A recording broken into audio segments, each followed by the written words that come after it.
On October 20th, 1944, American forces landed on Leyte, launching a campaign to cut Japan off from its vital oil supplies in Southeast Asia. In response, the Imperial Japanese Navy threw nearly all its remaining warships into a last-ditch effort to crush the invasion. Their strategy was built on deception. A northern decoy force of mostly empty aircraft carriers, led by Vice Admiral Jisaburo Ozawa, would lure Admiral William Halsey's Third Fleet away from Leyte. Meanwhile, Japan's center and southern forces, including the battleship Yamato, would strike the invasion beaches. Halsey fell for the ruse.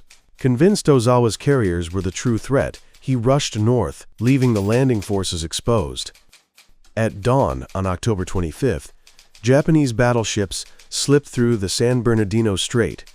As they bore down on Leyte, Admiral Chester Nimitz sent a message: "Where is Task Force 34? The world wonders." The phrase, "the world wonders," was meant as nonsense padding, to confuse enemy codebreakers. But it wasn't removed in decoding. Halsey took it as a personal rebuke. "I was stunned as if I had been struck in the face," he later said. "The paper rattled in my hands. I shouted something I am ashamed to remember," before breaking down in anguish. Rear Admiral Robert Carney, his chief of staff, seized him and shouted, "Stop it! What the hell's the matter with you? Pull yourself together."